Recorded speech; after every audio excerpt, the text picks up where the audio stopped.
Wednesday, September 6, 2017. First agenda item is the signing of the warrant. Mr. Chairman, I'd move that we approve the warrant. I would second that.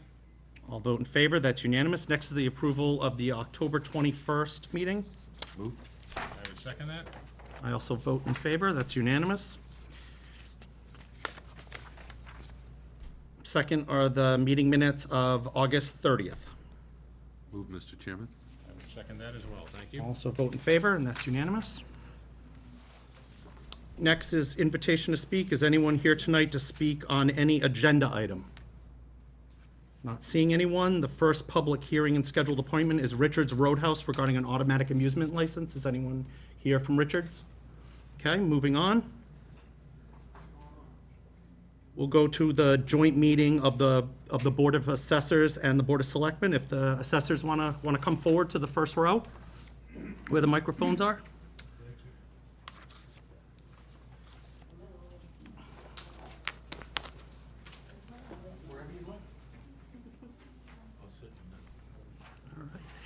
Who's the chair this year?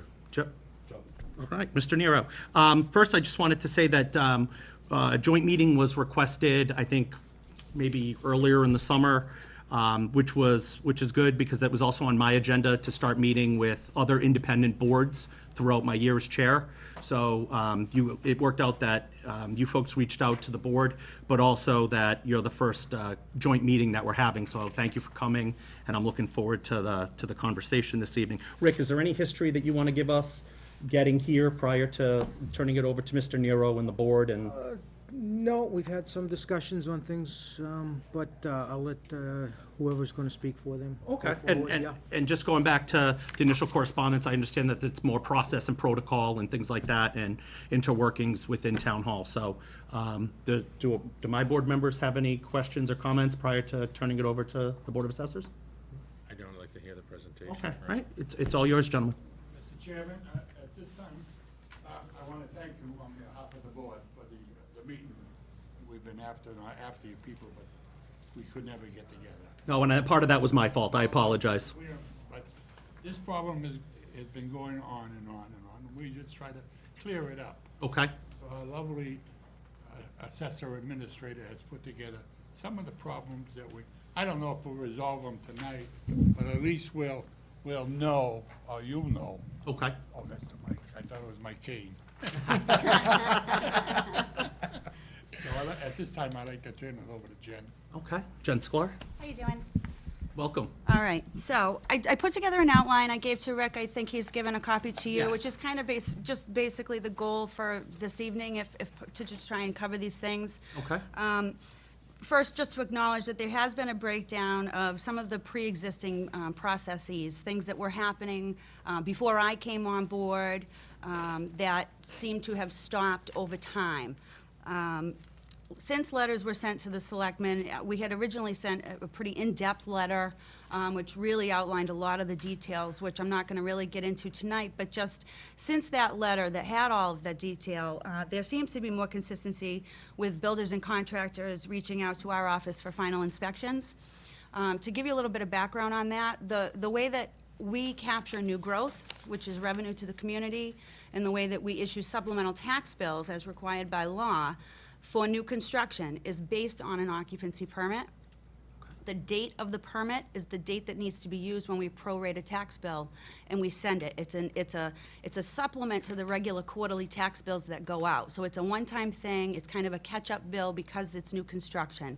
Then they go on to a regular cycle. So for us, getting into these homes and getting a timely certificate of occupancy allows us to then turn around and bill that supplemental bill along with all the others. So, as long, if consistency of getting them all, then we can bill them all at the same time, that kind of thing. So that's kind of the history of that. When we do inspections, what happens is it's much easier to get into a property before it's sold. But when the homeowner is there and they're working and they're active in their community and they're doing things and you leave a door knocker, the success rate of actually having them call us and get into a property goes down. I mean, it just plummets. So for us, especially with new construction or additions or any of your significant improvements to property, the time to get there is during that process when all of the other inspectors are going. You've got electrical and plumbing and building, overall, and so everybody's coming anyways. So that's the time for us to go and collect that data. Number one, it's easier before everybody's got their stuff in there, if it's, whether it be commercial or residential. And so, again, the goal is to try and get there before a property closes, a CO is issued and a property closes and passes hands, okay?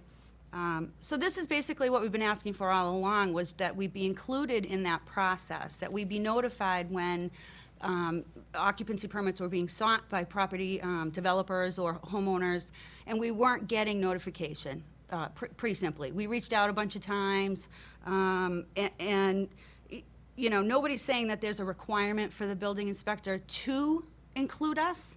It is a practice that's done. It was done in the community that I came from, and it worked quite well. But he's not legally required to do that. But it's something as a team of people that are all working towards getting, accomplishing the goals of their department, we tried to work together to make that happen, and we just had some difficulties kind of getting on the same page. So it's kind of odd tonight, I have to say, with the recent vacancy in the building department, to be talking about some of this stuff, because I think that it's probably best, the best approach at this point is going to be to have this conversation with whoever's going to take this position over. But again, it's just to kind of give you a history of what led us to this place where we're saying these are our needs going forward. Notification to inspect property for occupancy, so we're getting in as part of that routine. We have had a few where things we don't get notification on. I have a couple of examples on here. I don't even think that certificates of occupancy have been issued in this case for these properties, but they're occupied. So I guess a question going forward would be, why are they occupied if they had significant improvements or new construction without a CO? I mean, the whole point of the CO, I thought, and this is not my area of expertise, but was to say that this house has been built appropriately, and it's safe for you to live there. So that's an issue for us. Permits and occupancy permits received in a timely manner. We've had some that were issued, but they were held back, and we had to kind of chase them down, and we were told that they were being held. Reinstitute the inclusion of our office in the task force inspections. It used to be that when we had problem properties, we would get notification from the zoning inspector that they were coordinating, and multiple departments, police, fire, building, assessors, were going to visit a property. We were part of that process, and we haven't been on one of those in years, almost since I started. Duplication of permit numbers is really just a, I think that what happens is they use the same permit numbers for different types of permits, but when they come over to our side, it all goes in as one permit number, so we run them and they end up being duplicate numbers, and so we're trying to figure out why they're not closed, and it's for sheet metal. Improvement in communication, obviously, is ultimately the kind of the bottom line here. I think that we just need to establish, potentially establish points of contact. Maybe that means that it's me and the department head that are working on these issues. What's been happening in the past is the inspector may go out on something, have a question, go downstairs, or call on the phone, and so it's kind of disjointed there. And then just for the building department to understand our time-sensitive dates, which just means there are times of the year where we may be inquiring with them more than on our regular routine basis. January 1st is for classification, meaning that's when we have to determine what use a property has. It's January 1 every year. June 30, that's when we capture our supplementals, and that's when we capture our new growth. And then obviously, the building department has been transitioning, excuse me, over to Municity, which is a new software database that they were going to be using. I'm not sure what the status is. I know that they've been having trouble getting that vendor to come out and do some stuff. I'm sure they could talk more about that. But I believe that we were going to have the ability to have access to that, which would kind of eliminate some of the enter it here, enter it there kind of thing, maybe. So that might be a really good thing. And then lastly would be to just ask what from the building inspector's point of view, is it that we can do to supply them with information that would be helpful for them in facilitating their responsibilities, whether it be providing our database goes to them on a periodic basis. That's what they use as their kind of their background data to create permits. And we used to, and should we, be notifying building and zoning when we do see violations out in the field. You know, there's a lot of times where we see a bunch of unregistered cars, and we see that a single-family home has a lock on every door, and each one seems to have a separate occupancy within the home. And a lot of times it's work that there is no building permit for at all. So obviously, those are the types of things that we would think we would want to reach out to, and we're sharing information with, and should that continue. So that's kind of my short story, so to speak. I hope it wasn't too long-winded, but those are our goals. Okay. And, oh, sure, Mr. Arcudi? No, basically what Jen is saying, we have staff members that go into certain properties of town that are very leery of what they're doing. My feeling is that we should have we should be able to report these infractions to someone, and hopefully following through. We had the neighborhood committee, but I don't know what their function is now, what they're doing. Okay. But we're here tonight to establish a process which is positive on both ends. That way, we get information, they get information, and the taxpayer is satisfied and everything is fine. This is what we hope to accomplish tonight to start that process. Okay. And we're gonna have a meeting in another month or so, and there are other issues that we would like to address with you in some future meeting. Okay. And I think going forward in that positive attitude, I think a lot can be accomplished. Thank you. Okay, thank you. So, you're, Mr. Chairman, may I just augment something that Jen said, just if I could? yeah, sure, I was gonna no, turn go to you ahead. anyway. I just, since the board had the floor, I just wanted to see Okay, yep. if Josh or Joe had any additional comments or anything, and then I was gonna come No, to you, that's Rick. fine, my bad. Thank you. I did want to add one thing. I think the biggest hurdle that we can overcome, and I think hopefully will, is just a lack of communication or the breakdown of communication. I think a lot can be done a lot quicker. However, I come from a small business background. I'm very new to the town hall process of operations within the walls of a town hall. So for me, it was frustrating meeting after meeting to kind of hear about the challenges and really not being able to get our hands around it sooner rather than later. So understanding the proper ways to communicate quickly, clearly, concisely, and address a problem without it going on and festering for 6 months from any department, between any department, and then having built up anxiety around that. So I think that's going to be something that we need to work towards, I think, as a town hall in general, but specifically purely with our department and dealing with other departments as we move forward. Okay, and hopefully that's what we're starting to accomplish here. Rick? Yeah, two things. One, Jen, on the, someone asked, if you see a violation, should you notify? Absolutely. Police chief has started an interdepartment checklist, which hopefully we'll include it on. If you weren't, we'll make sure you're included. So that, yes, we want to alert each department, if you see a violation that you think should be reported to, whether it be zoning, the police, whatever, then it should be done so, okay? So I think that's, no question, that's an easy one. Second thing I'd like to say is, obviously, communication on both sides maybe here was lacking. My frustration, I'm just gonna say personally, was that I wish someone had walked into my office. I've been saying for 4 years, walk into my office. Now, Jen, you did on one occasion, I will grant that. But one of you gentlemen, please, come in and see me, because I want to improve the communication. To me, that's where this broke down. And I think Jen and whoever the new building commissioner is, that's where this will start. And I think you're 100% correct, Jen. I think when that new person comes in, you sit with that person, and I'd be happy to sit, your board, however you want to put that together, and I think that's where we go forward. So, was there maybe a lack of communication? Absolutely. I'll take some responsibility for that, absolutely. But I think we go forward, and a good example is you and I and the two chiefs sat down. We all put in input. Jen went back, drafted a document, circulated back around. This is on the numbering process that she had talked about. Chiefs put their input in, and I think now we have a very workable document with everybody's input and everybody. One thing that I wanted to see was everybody signing off, and I think that's what will happen. So if we can do more things like that, I'm all for it. And please walk in and talk to me. That's all I ask. Okay? That's all I have to say right now. One thing that Jen instituted, and she has to be given credit for it. We have an article at town meeting that the Board of Assessors will do all the numbering in town. So that way, we have complete control of what's being done.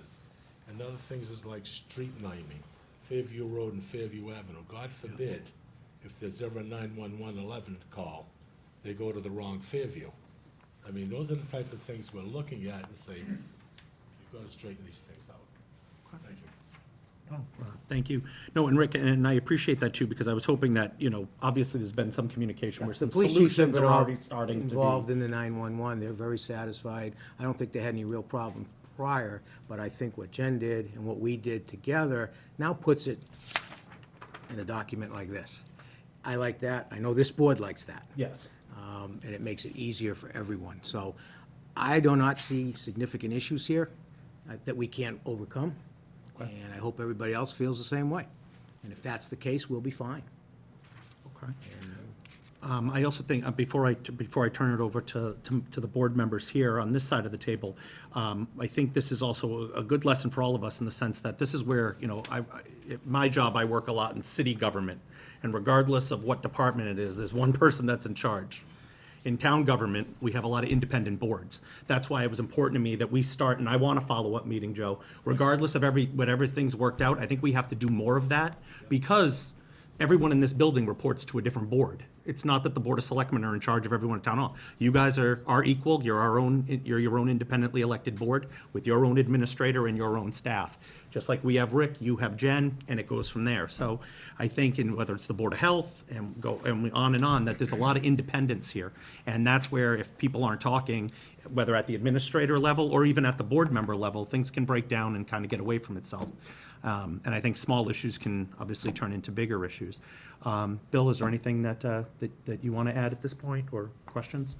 No, I guess for where the board is in terms of the Board of Assessors, I'm just wondering if the building department had anything that they wanted to add to this. Oh, yeah, and I'll Before we certainly, say and anything. they're here, and I was certainly going to call on them next, but do we want to hear from them, or? Yeah, that would be my Like to hear from the preference. building department. Okay, great. John, you want to come up? If I can come to the mic, Mr. Chair. Of course. And I don't have a copy of the outline that Jen presented I have today. one for you. I'll give you one. If I could have one to Oh, sure. follow I give him mine. for the discussion. You did? Yeah, you have another. Do you want Jen to come up too, or are you good? No, Jen. Okay. So thank you. I'd like to answer some of these questions, some of these concerns. I'd like to reiterate that I think most of these issues stem from less than stellar communication. Without getting into it any further, I think most of this is easily overcome by that. But kind of going in reverse order, and I wish I brought my glasses. Want mine? No, I think my arms are still John, you want to still borrow a little mine? long enough now. Yeah, mine won't help you. Back to the last question, if the assessors see any violations, potential violations, the building department absolutely wants to be notified and always has been. And that's been a standard practice. So we do appreciate the insight. As Town Administrator mentioned, the police chief has now outlined a process for interdepartmental coordination, but it's something we've always done unofficially. Every department here has supported each other. We do appreciate that the assessors provide their database upon request. That's something that we integrate into our Municity software. So yes, we do still want access to that ongoing changes in the database. As far as access to Municity, the assessors have had access to our existing Municity that went online in 2012. They've had that access since 2012, as have many other departments, Board of Health, Fire Department, Fire Chief, Deputy Chief, Fire Inspector, and some people that I'm probably not remembering off the top of my head. Now, with that said, there have been some ongoing IT issues with their access. They have to map the drive, whatever that means in the IT world, and there's been some issues, but the access is available on the Municity end, and on our end, any lack of access is other inherent problems. As far as the upgrade to the cloud-based Municity, we have experienced some problems with that access. The problems that we've experienced have been that we thought it was going to be a seamless transition from our enterprise base to our cloud base. When we went online, and we did go online for a short while, we've since reverted back to the enterprise base. The issue is that they need some more modification on their end to allow us to print all the reports, print all the proper certificates in the proper fashion. So there is an issue with the vendor that's been being worked on a regular basis. But we're not there yet. We could have gone live, but it was more efficient to stay with the enterprise rather than the cloud-based. So when we do go cloud-based, any IT issues go away because all you need is an internet browser.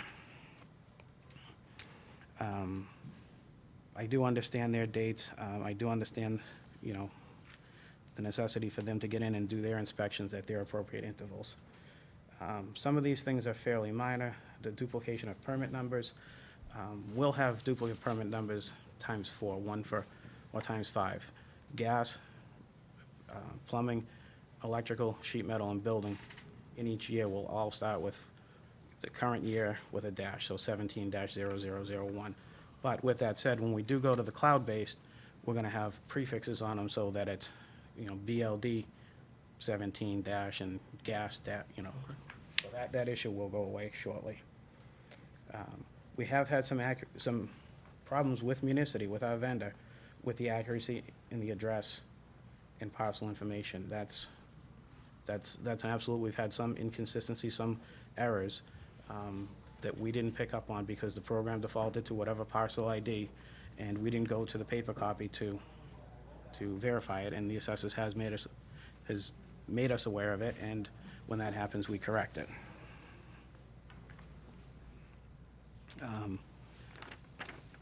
I don't know that the assessors has necessarily been not included with any task force inspections.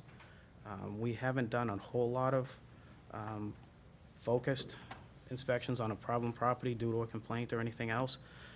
We haven't been walking the streets as we used to 3, 4, and 5 years ago because of a number of reasons, including the lack of results from that effort. But I defer to the town administrator, who's now the head of the task force, for whatever direction that group wants to go. As far as permits and occupancy permits being received in a timely manner, we have had some problems, not on my end being a problem, but on the assessor's end, where we will prepare a permit, an occupancy permit, to be delivered, but we're waiting on something, whether it's a fee, whether it's a signature from, one inspector where it can't be, there's a holdup on the fire alarm, there's a holdup on something. We will prepare it in advance, and we'll then issue it being physically pass it over when all of those requirements have been met.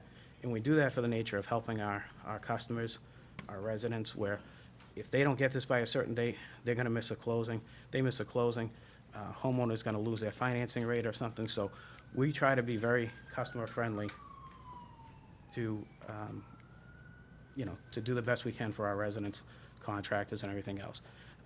With that said, I will admit there's probably been some that, due to whatever reasons, were issued and weren't passed by paper upstairs. So there's probably 2 or 3 or 4 different scenarios in that request. But we would, granted, I'm only here for the next 5 days, but it's been the goal of our department to always work as well as we can with other departments, and that's been well documented. That's been the history in my 14 years in the department, and I think if you ask all the other department heads from health, planning, engineering, police and fire chiefs, in past and present, that's been our goal. Might we fall short 1 or 2 times or on occasion? I wouldn't argue that either. But that's certainly been our outlook and our goal.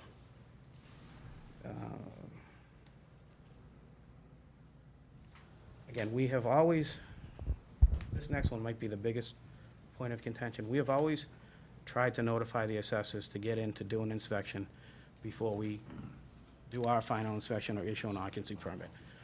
We don't have we don't have the ability to actually enforce that.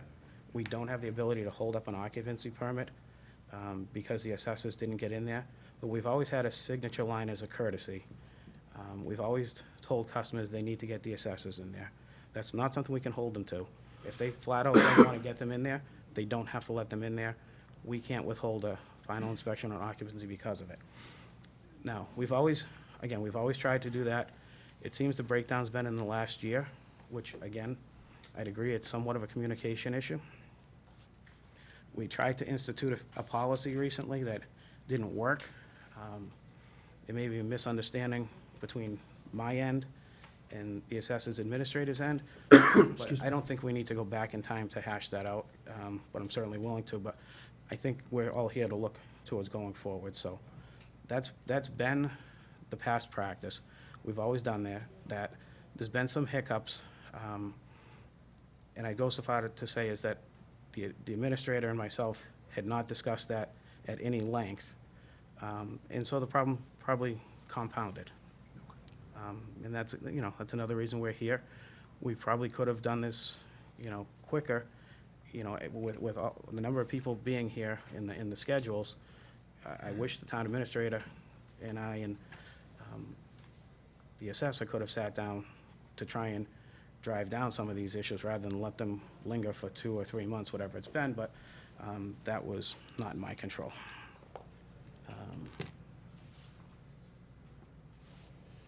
Back to an earlier point, I'm only here for another 5 days, so this is best served going forward with whoever the new building commissioner is. Okay.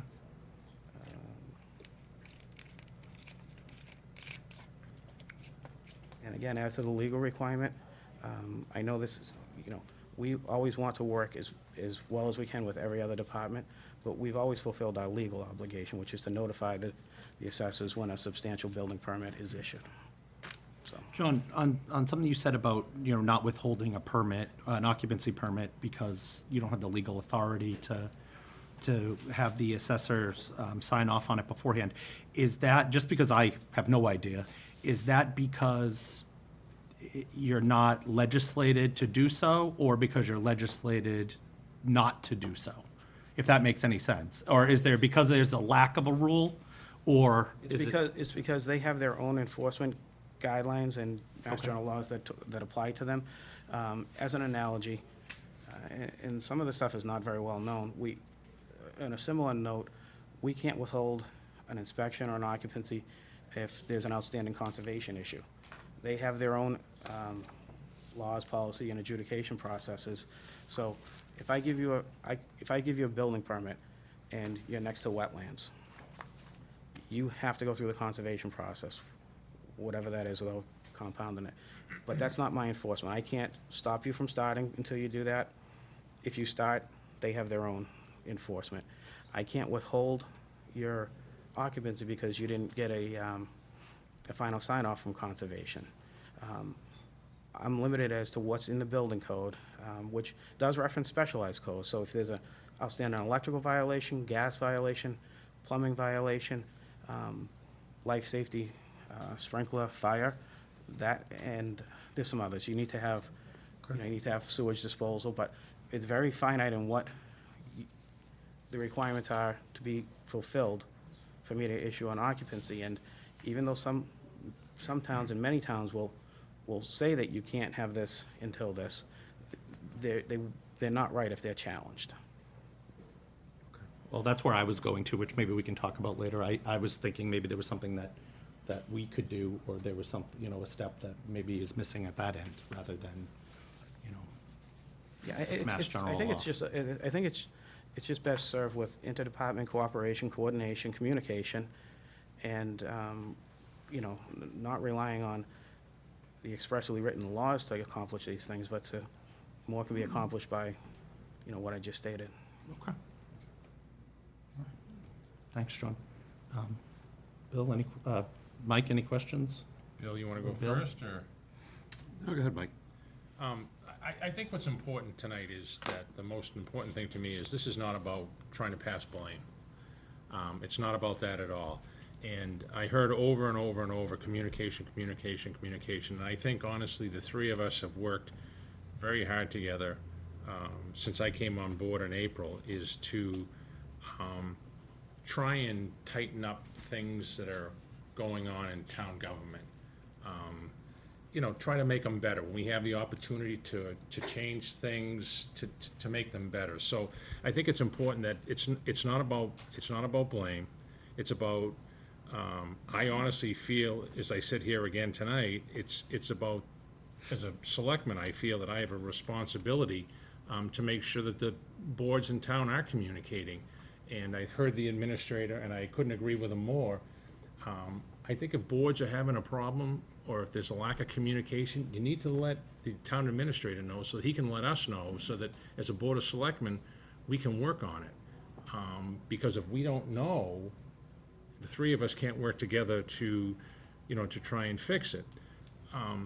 Some of the things that I hear tonight, one of the things that, you know, I bring up is that I've had multiple conversations with a lot of people in different communities in building departments, because of course they know of John's, you know, vacancy. And one of the things they say is that the town of Milford, the number is 25,000, whatever it is, his department is well understaffed compared to communities of a much smaller size. So I sit here and say, okay, well, so we're sitting here tonight and we have this issue, this issue, this issue, lack of communication. The bottom line is it's because the department is understaffed. And do we, as a board of selectmen, have a responsibility with the town administrator to look at that and say, this is what's causing it? It's because, you know, there's a real issue with the amount of work, you know, or permitting or whatever it is that's going into that department, and you know, we need to look at that. So to me, I think that's what we need to do. I think we need to move forward. We need to say thank you for all the positive things that have gone on, okay? But here is an opportunity for us as the Board of Selectmen to say, okay, we've got these situations, they're not drastic. We've had the building inspector and the assessor come to us and bring these to our, you know, to light. And what are we gonna do to move forward to improve both departments in the town of Milford? And to me, that's the most important thing. Mike, if I can comment, you bring up a great point. I've put forth memos for the last 4 or 5 years on the volume of permits and inspections that the department has done. I've done 10 and 12-year comparisons going back to 2005. The last 3 years, the building department has done far more permits, far more complaints than any in history, including the heyday of 2004, 5, and 6, when that was the, you know, the big building boom. And I did put forward during budget season a request for an additional inspector for 19 hours per week to try and offset some of that workload. And that request was not supported by either your board, the administrator, or the FinCom, so it didn't go forward. It died. And again, I'm out of here as the building commissioner, but I'm still here with my heart and soul. And I think the department is drastically understaffed. This goes back so far as to 2011, when we had our ISO audit, and I relayed to the leadership then, it certainly predates your time, Mike, they said we were drastically understaffed in 2011. And when you look at the comparisons, and town administrator has them all and I have them all, of the number of permits and inspections done from in 2014, 15, and 16, and 17, compared to 11, 12, and 13, when they told us we were drastically understaffed in 11, we almost slipped in our ISO rating, except for some changes that we made within the department to maintain our existing. Yeah, you hit the nail on the head. That department, and that's true, that's not unique to Milford. That's probably every building department in the state, but to what level is the question, and what do you want to do? I mean, are you satisfied with what's being done, or you do want to accomplish more and better? And that's a question for you guys to consider in the future. If I may, Mr. Chairman, one more comment. I think what's very important is, and you're making a valid point, John, is that Bill has talked about this many times, is, you know, people refer to them as citizens, as taxpayers. They're our customers. And if we're not providing service to our customers, then we, as the Board of Selectmen, have a responsibility to take a step back and say, what do we need to do, as we do every single day in private business? What are we gonna do to provide the service that's necessary to our customers.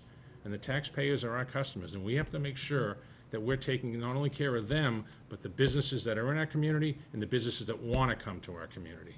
And if you would, again, you make another great point. Keep in mind, you can look at taxpayers as our customers, and you can't make every customer happy, but what you have to look at is a permit holder is a true customer. They're paying a fee for a permit. Then it's not a tax, it's a fee, and they deserve a certain amount of attention. And that's a big difference. I mean, people come in all the time, I'm a taxpayer, you are a taxpayer, and we respect them all, and we do our best for everybody. But we're a fee-based department. These are true customers. They're paying a fee for a service. Right. This isn't something that they get by right as being a resident or a taxpayer. It's a fee, and they are the customer. Right. So, again, very good point. To both of you, I say thank you. Thank you very much, and to your departments, thank you. Bill? Yeah, so it's clear there's a common theme here in terms of whether it's miscommunication, misunderstandings, better coordination. You know, and as an observer, I want to tell you that, at least tell everybody here that all of these are solved through mutual respect. That means department heads need to instruct subordinates that they be respectful. That means that the department heads should lead by example and be respectful. But what's clear to me is the problems aren't solved, and I have a better understanding tonight what led to this meeting, right? Why the request? There's a request made. We want to honor that request and have a meeting. You know, without that respect, it doesn't matter. You know, we can load both offices and put 50 people in each office, and without respect, this dialogue, it doesn't mean more people are going to communicate better. It could mean that more people are going to communicate more poorly. I'm not at a position where I understand a need for greater personnel. I'd like to delve into that with the town administrator and the future building inspector. But I can tell you it's not the root cause of the inability to communicate. And I may have some points that may suggest that when we reprioritize some of the work, maybe there's an opportunity, as management would frequently do, to shed some of the workload or prioritize it less, so that when something's falling off the plate, it's not respect, it's not communication, but instead, maybe it's letters about signs to residents, maybe it's something else. But the fact of the matter is, maybe it's a reprioritization that the board ought to insert itself into. But again, you can put all the people in the office you want. It doesn't mean they're going to be more respectful towards each other, and it doesn't mean they're going to communicate better. As a matter of fact, it could be worse. So I'm not about to throw bodies at a problem, but I do want to delve into the conversation a little further, because if we're shorthanded, what I'm hearing tonight is the task force hasn't been going out. Okay, that's not the priority of this board. It's never been the priority of this board to de-emphasize task force. And as a matter of fact, in every discussion I've heard since I've been on the board, it was always emphasis on task force. So I think we have some things to work out. Rick, I appreciate the fact that you came in with solutions and you're proposing solutions. It's clear to me that you're not there yet. And the reason why I say that is when I see two groups sitting there, some saying yes and some saying no, it means that there's still disagreement in vital areas where there's a need to resolve these issues. Whether it's municity, whether it's software, whether it's cooperation. And one of the things that's worked out well when I've seen conflict between departments, and that's what this is, make no mistake about it, is interdepartment agreements. Where each department sits down and talks about how they're going to interact with other departments and the commitments that they're going to make to the other departments. It's a service level agreement between departments. Each department, in this case, is governed by a different, an elected board. So that means they may have competing priorities at that time. I think board members, where they need to, can resolve those gaps, and Joe, you mentioned a future meeting. I'm gonna guess, though, and here's what I'm gonna bet, that with that service level agreement between departments, there's very little that's actually going to bubble up to your board and our board where we have to resolve a gap. That's what I'm gonna promise you. But that if there's, and it begins with saying where the chafe points are, where the rub points are between departments, who needs help, who needs assistance, where they're not getting cooperation, where they think they can get more cooperation. Because I appreciate the fact that not all the dirty laundry was aired tonight, and I respect both groups for not doing that. But you won't get to the root cause, and you won't get to solution until those are discussed. And that's where that service level agreement, what I'd like to see is a service level agreement. And if this board, the Board of Assessors, is also willing to participate and have their department head participate in service level agreements, air that out and say how you're gonna resolve it, get a service level agreement on what the expectations are. And then what we can hope for is that both department heads honor that, and both department heads lead by example. Because where both department heads are leading by example and staff is not, let's just pose a scenario, hypothetical scenario. Staff is not, then both department heads need to make it clear that type of behavior, that type of activity is no longer condoned, and it's a condition of employment. That we are cooperative, we are respectful, and that we are working together. And absent that, nothing's going to get done. So my suggestion is get it on paper. Air out the things constructively, because constructive confrontation can be a good thing if there's respect among each other. So get the issues, all of them, from both departments on paper, then a service level agreement that says how you're gonna resolve that, how the department's gonna work together. And then I would suggest Rick and to the board, recommend that any gaps that exist, that we can resolve as boards. I think that's been started. I think Jen's done a good job with the numbering. I think that one's, I don't want to say buttoned up, I shouldn't say that, I don't have the experience that you do, but that's an example of what you're talking about. But I understand what you're saying, an overall service Yeah. agreement, Yeah. that could almost be an addenda to that agreement, and I understand that. Yeah, and it And should I'm be the confident in my overriding con- premise, how yeah, those boards. My how the discussions with departments Jen, my discussions with their board, specifically with Jen, we will get there. I'm not overly concerned, but we do have a ways to go, I'll agree with you there. Yeah, you do have a ways to go, and I I'm not can saying tell we've you that, solved everything. I can tell you that tomorrow there'll probably be more based on what was represented here Could this be, evening. could be. So start with that. Yeah. If we have, because as employers in the process, we're not asking anybody to go to the park to have lunch together. We're not asking anybody to buy each other dinner. I know that the Board of Assessors will support us and this board in saying that we're asking that people work together respectively and take the best interest of the community at heart. And that's all that's asked. And so I think we have that understanding between boards. I think, Rick, you can drive service level agreements and resolve some of the gaps that exist, even in the stories that were being told tonight. They vary, and there's still gaps. So that's all I have to say, Mr. Chairman. Mr. Arcudi? Bill, you brought up an excellent point. It's not only our department, we're running $100 million corporation here. Okay, everybody doesn't know where the ship is going. If we don't, we're in trouble. Right. This is the start that we're looking at, and this is why we got some other issues we'd like to talk to you about in the future. The ship has to be going in the same direction. Everybody on that ship has gotta know where it's going. You're right. And agree to where it's going. This is just the start. I agree, this is the beginning. Mr. Nero? I need a little clarification. I don't know if I misunderstood John or not, but if I recall, on the occupancy slips, there's a signature for an individual department, plumbing inspector, wire inspector, assessors. If one of those signatures aren't there, he has the authority, he still has to grant the occupancy slip because those signatures weren't there?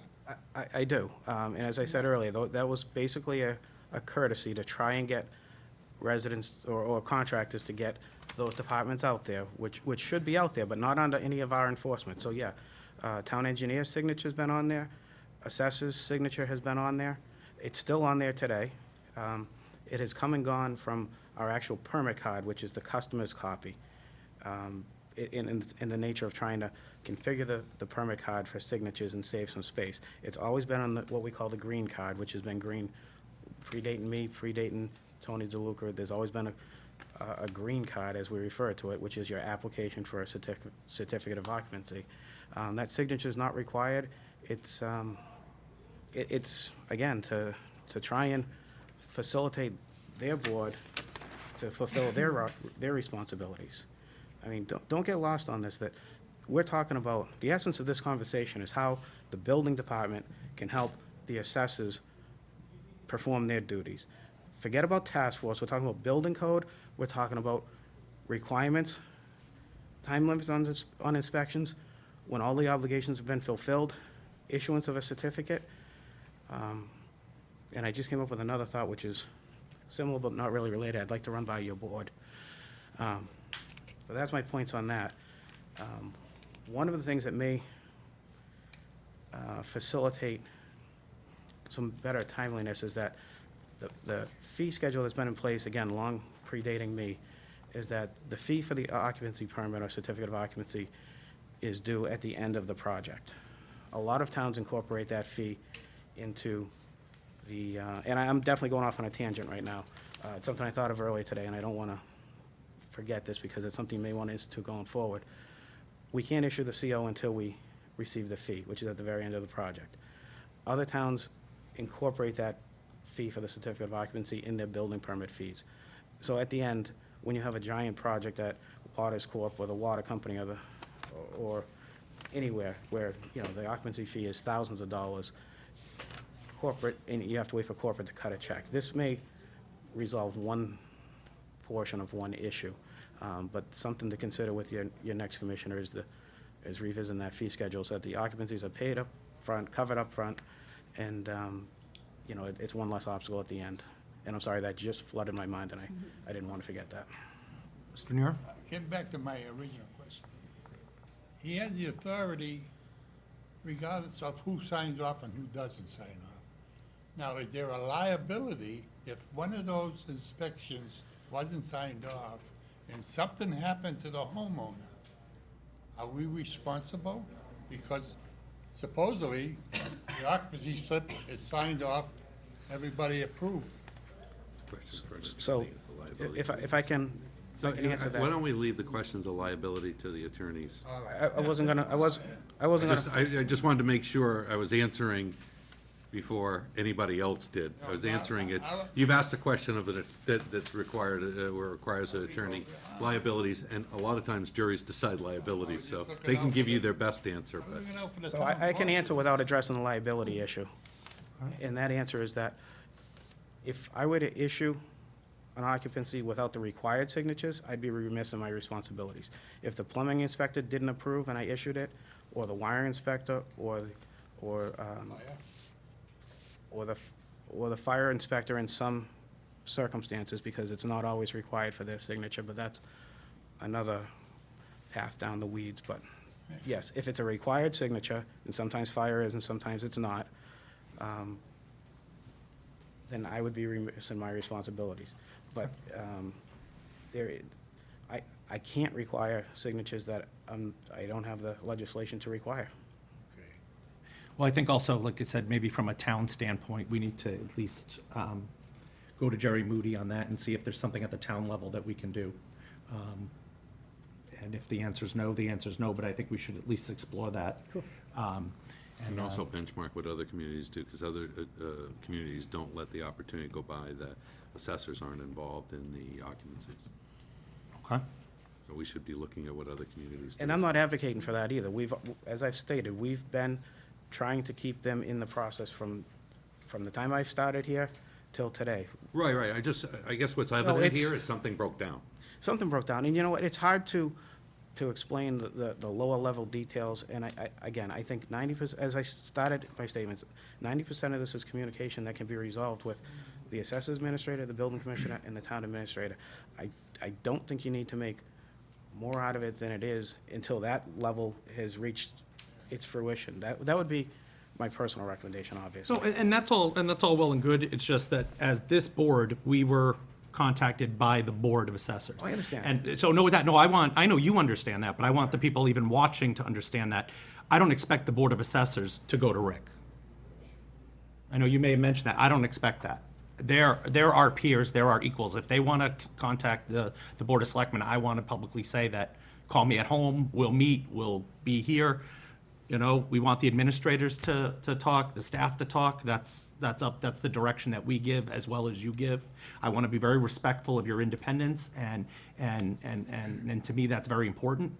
So I just want to make sure that, you know, and a lot of the delay, again, was on me being available, because I didn't want partial board members on either end over the summer with vacations and health issues to not be together, because I think, again, it's been my goal, and it will be going forward on every meeting, that we are meeting with independent boards to see how we can work better together and more cooperatively. But also, you folks reached out to me, and I want you to know that we took it very seriously.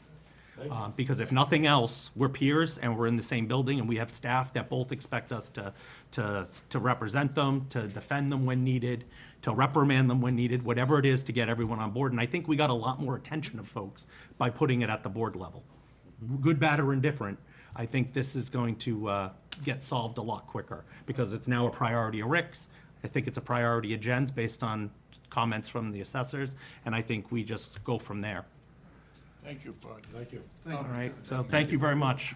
Have a good night, and we'll schedule, if Rick and Jen can work together, to schedule a meeting so that we can follow up regarding however much time you folks need, so that we can Yeah, we button can everything talk. up and get it all cleaned up. Thank you so much. Thank you, guys. Thank you, John. Thank you. Thanks, John. Thanks, Jen.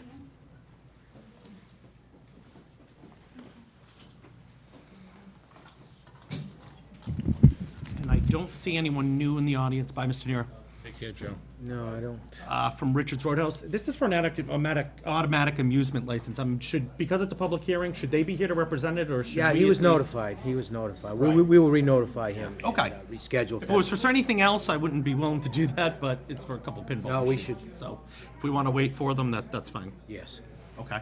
Next agenda item is the town administrator's report. Yes, thank you, Mr. Chairman. 3 items tonight. I think hopefully everyone's aware that I'm pleased to report the Fisk Mill Bridge project has been completed. The bridge and the roadway were reopened on, I'm just gonna wait a second, that's all. That's okay.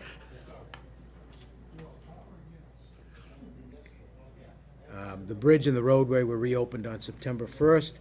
The project, as you know, is a joint project with the town of Upton, with each town contributing 50% of the project cost.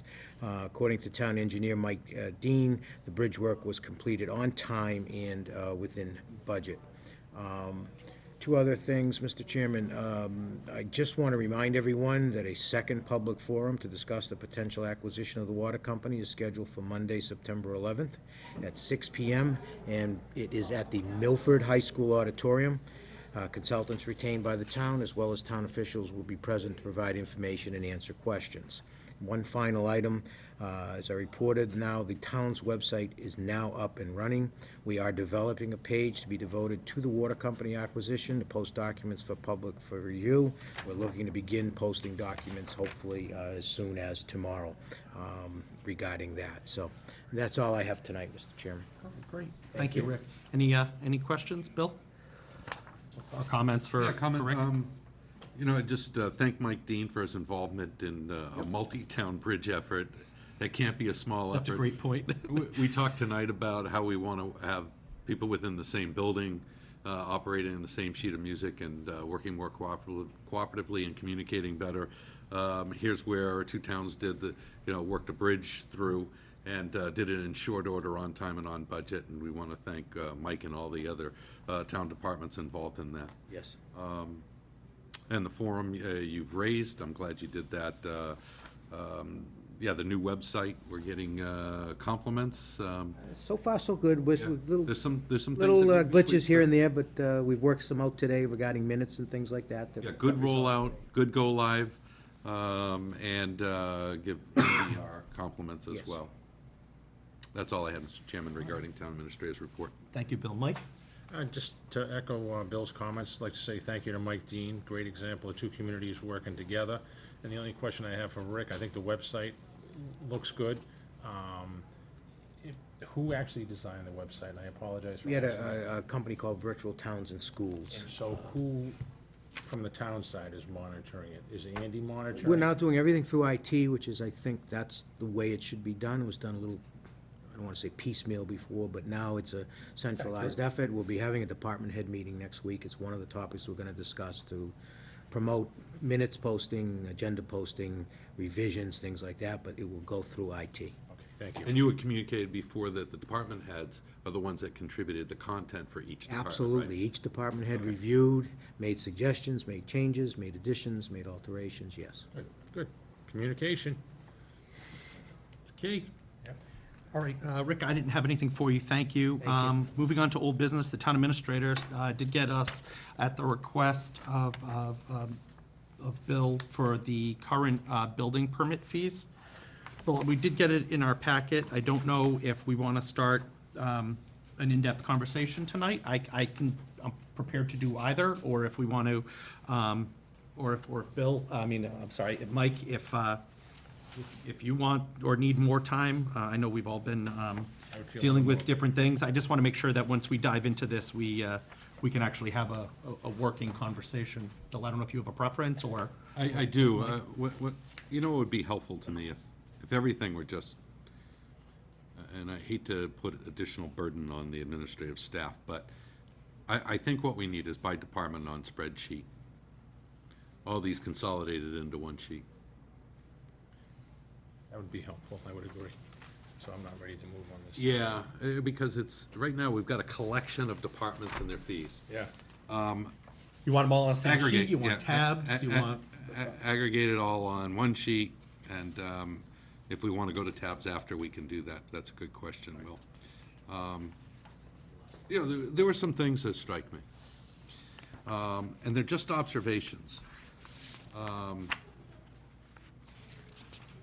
The basis for some of our fees would appear on their surface to be very high, in my opinion. And we may have looked at this in the past based on what other communities' fee structure is. I don't want to do that ever again. Because frankly, We don't care what other towns charge there. right. Right.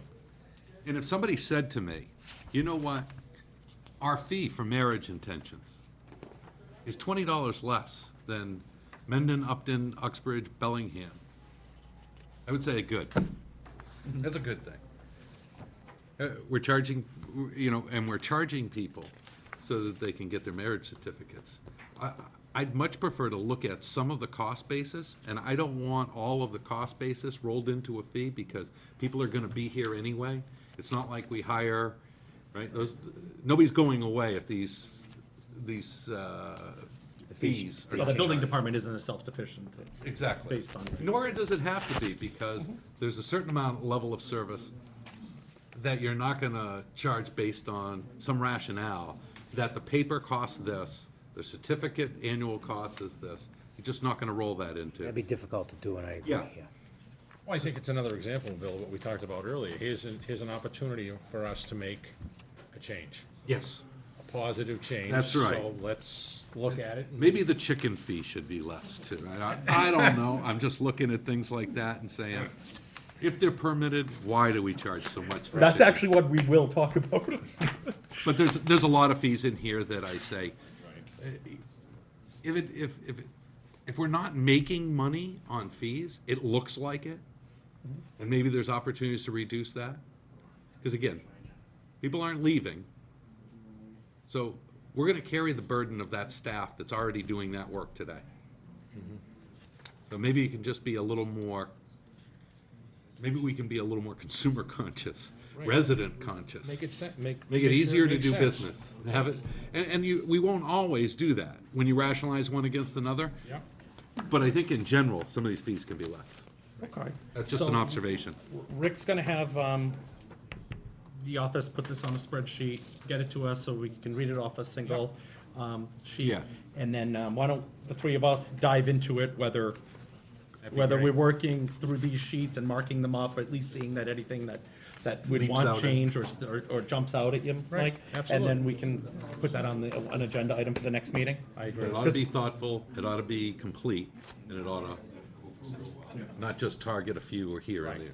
No, Yeah, and we have a lengthy executive session tonight, too. Yes. And the finance committee members are here, so we're gonna move along.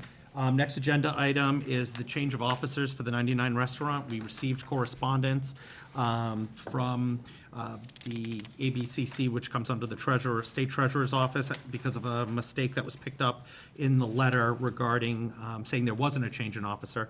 And the email from Jack Carey is, I got your message. When I wrote the letter referring to the 99's multi-store filing on July 25th, I inadvertently said there are no new officers and directors, and there are, in fact, new officers. Sorry about the confusion. If you have any other questions, please don't hesitate. So I think we can probably move on this now. Yes. And the motion is specifically to approve the license and change of officers Yes. Correct. at the 99 Restaurant license in Milford. correct. I would second that.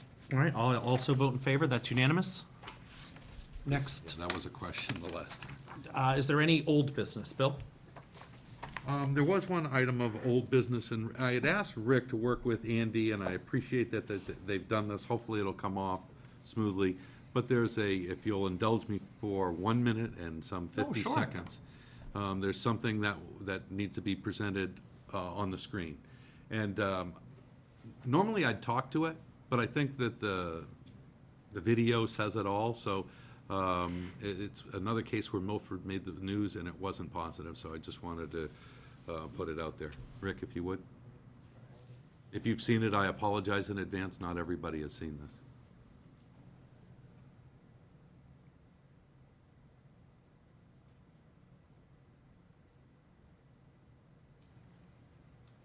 Also new at 11, dirty water concerns in Milford. Residents have told us their tap water isn't fresh or clear. And as Boston 25 News reporter Jim Morelli shows us, the problem appears to be getting worse.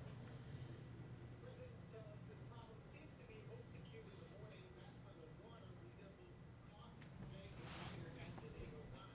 They say it could possibly be due to hydrant flushing because it's happening all the time, and they're getting increasingly frustrated with the water company. It may be clear now, a couple of days ago, this is what came out of the tap at the Legier household. It is disgusting. And for some Milford residents, it's been an ongoing problem that seems to have gotten worse in recent months. I lived here from 1997, and it has not been as bad. It's been probably, I want to say, since the springtime. One resident, who asked to be unidentified, sent us these pictures from the past few days. She says Milford Water Company workers told her it was safe to drink. And I said, would you drink that? And they said, probably not, but it's safe. To say the least, that claim is being met with skepticism from many experiencing the brown water blues. I refuse to drink the water. I will not let my kids drink the water. Kate Wahlberg, like many in town, relies on bottled water for drinking. At the Legiers, even Snuggles, the Yorker crew, isn't given anything from the tap. Really, the only thing we use the water for is dishwashing and shower, and sometimes we can't even bathe in the water because it is discolored. So what's going on here? We wanted to ask Milford Water Company, but it was closed tonight, and our email inquiry went unanswered.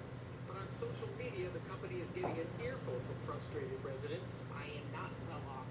What if I can't afford to go and get fresh water? I would have to rely on water. Who feel forced to let one of life's necessities just go down the drain. Now, if you look at posts to social media, it does appear that this is not a problem affecting all of Milford. For example, many who live over by Milford Regional Hospital say their water is just fine. In fairness to Milford Water Company, we did try to contact them, but it was rather late. We'll try again tomorrow to see if we can get to the root of this problem and hopefully find out if there's going to be a fix. In Milford, Jim Morelli, Boston 25 News. Thank you, Rick. Yeah, I didn't think it would have the impact unless people were able to see it and view it. I don't know how many people got an opportunity to see it on social media. Just one, I guess the reason why I wanted to call that up is, by any reasonable standard, that water would people would determine would be unacceptable to drink.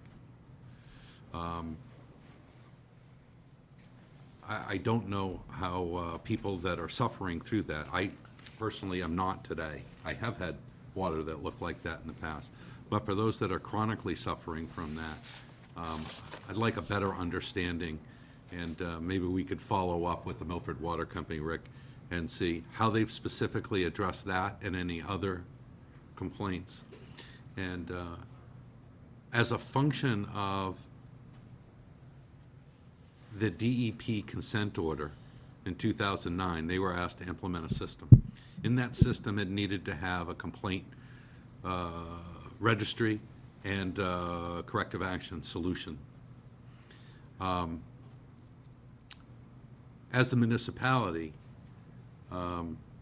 we were authorized in that consent agreement to audit certain aspects. I would ask them to voluntarily provide their list of complaints. And I would look back at the last year or two, because I want to understand how they're resolving this. And I want to specifically understand how this person's water was resolved, because that's unacceptable. I don't know how anybody considers bathing in that water, drinking that water. I understand why they would not want to feed that water or give that water to their pet or animal. And if the Milford Water Company as a utility is not going to be customer service, this is probably where it nets out for me, is not going to be customer focused, then we owe that. And I mean every member of this municipal government. I don't mean the selectmen, I don't mean the sewer department, I don't mean any department owes better customer service than what some of these people are receiving. And I want to understand how we're solving those problems. I think the water company owes us that, and I think we should represent those customers. That's all I have, Mr. Chairman. Thank you. Mike, I have a couple things to say, but Mike, I don't know if you want to. First, I'd like to say, Bill, I'm glad you're not having that problem, because I am having it right now on a minor issue. And, you know, it's very disturbing to me that they're fast to come out and tell me that I can't run my irrigation system, but they're not fast to come out and address issues, you know, with, as you point, you bring up bathing, drinking, even your animal. But I'm very curious about, Rick, and what I'd like to know is that and I keep bringing this up, and I'm sorry that I do, but in the private sector, I saw all those social media hits, and I'd like to see what their responses are to those, because we have a department at work all day long, and all they do is handle either positive social media or negative social media. I. But we have to address it immediately. So I see all those people that have reached out, that are the customers of the water company, that are saying they're having issues. I want to see what they're doing to resolve those issues. And if they can't prove to us that they're doing anything to resolve those issues, I'd like to bring them before us. Thank you. No, Mike, I have less to say because you just spoke, and I appreciate that. I did get a call from, not from that family, but from a family that's experiencing that as well. And the fact that the message back, at least from seeing that, was very similar, them saying, well, it might be brown and look dirty, but it's safe to drink. Yeah. I'm not sure who would say, oh, no, oh, I feel better now, and then start putting brown water in their baby bottles, or to their pets or to anyone else. Back in 2009, and I just shared this story recently, when the boil water did come out, my son had just come home after many months in the hospital, and we received a letter saying, you know, since you have a immune system issue and babies, and or if they're seniors and do this, don't bathe, don't drink, don't do this, don't do this. So I dropped everything and put a $2,000 water filtration system in my whole house. So even the stuff coming out of my hose is clean. I had the ability to do that. How about all of our customers and residents who Some don't? people can't do that, that's correct. And if they cough up that to do that, what are they going without? Right. So I made that conscious decision, but I made that conscious decision knowing I could. That, my water never looked like that, and it hasn't. It tastes like pool water now, which it never did growing up, and it certainly smells like it. But I can't imagine if I ever saw that coming out of my faucet, I'd have a conniption. Right. And their first response when somebody calls them on that issue shouldn't be that, you know, it may be brown, but it's safe to drink. Their first response should be, let us send somebody to your home right away. Yeah. You're absolutely And right. that's not what happens. Nope. Okay, well, hopefully we can start addressing some of these issues. And Mike, I do appreciate you requesting for them to come here, Yeah. because we can certainly have a live discussion with them if Absolutely. that's gonna be what's needed. Any other old business? Okay, first item of new business is correspondence through a permit to obstruct application from the Milford Lions Club. Move for a toll road. I'll also make that unanimous. Second is a traffic aid request for Rolling Green from the police chief, requesting to validate the 25-mile-an-hour signs on Rolling Green Drive, Alfred Road, Claudette Drive, Eastview Drive, and Mark Drive. At this time, MassDOT authorized the town to conduct an engineering study, and according to Section 193 of Chapter 218 of the Acts of 2016, it now provides the Board of Selectmen with the sole authority to post these speed limit signs without authorization from the Mass Department of Transportation. Move to Second. support that recommendation. I'll also vote in favor and make that unanimous. Next is an appointment that is needed, a 3-year appointment to the Metropolitan Area Planning Council. This is something we can take under advisement unless either one of you are interested in being that appointee. So if we want to, should we just put this on the agenda for the next meeting? I Rick, think it's been a town planner, but yeah. has it been the town planner? Because I expected the letter to say that unless you were going to let me know. I didn't see where it said, Oh, you know, unless yeah, I no, missed it. I'm sorry, I apologize. I actually write a full letter indicating that the town planner would be your appointee. Oh, okay. Samples there, but not my letter. Okay, well, as long as that's the, And what I'd like to do is rethink that, Mr. Chairman, if we might. And there's also no requirement to have an appointment. no, and in some towns, it's actually one of their Board of Selectmen members, and everything else, because I've had to sit and speak at these council meetings. They actually meet in my building, so I think that would probably be Yeah, a let's- conflict let's- for me, considering I work with some of those board members. Let's think about it. Yeah, I'm good with that. Okay. Also, we have correspondence from the police chief regarding a traffic aid on Trinity Drive. I'd like to make the following recommendations to the Board of Selectmen concerning a deaf child sign. I think right there, that's pretty much is a no-brainer. Number one, I reviewed the information request from Tom and Karina Murray concerned with the installation of a deaf child signage for the corner of Trinity Drive and Princeton Drive. I would recommend placement of the sign near Trinity Drive. Number two, I would recommend removal of the deaf child sign on West Street, Route 140 near Western Avenue, because the affected person no longer resides at that location. Mr. Chairman, I'd make a recommendation to follow both, and hopefully where those signs do exist, folks take the appropriate caution and are careful. I would second that, Mr. Chairman. I'll also vote in favor and make that unanimous. Any other new business? Bill? No new business, Mr. Chairman. Mike? No, Mr. Chairman, I do not. Okay, I also do not have any new business. Any of the correspondence, I don't know if we want to discuss any of this at this point. Rick, we received appraisals of the 3 properties on Central Street, and we also received correspondence regarding a claim from a resident of 56 Camp Street. Is that something we're talking about tonight, or? No, those should be both done in exec Okay. at a later point in time. All right, Can we get an that's easy. Can we get an executive, I struggled to read through the appraisal document. Can we just get You want a summary? executive summary on the front page, and then I can go find those points? Sure. Rick, is that something that Jerry can put Sure, together I for could us? or- ask either the appraiser or have Jerry, yeah, okay. Okay, that's great. All right, well, that ends our regular meeting. We do have an executive session regarding the Milford Water Company and those ongoing negotiations. We'll take that by roll call. Or a motion to adjourn. Motion to adjourn, Mr. Chairman, for executive sessions for the purposes of going into the water company. I vote in affirmative. Second? I'll make that unanimous. And now, just by roll call vote to Aye. go into executive session. Aye. I also vote in favor. Thank you and have a good night.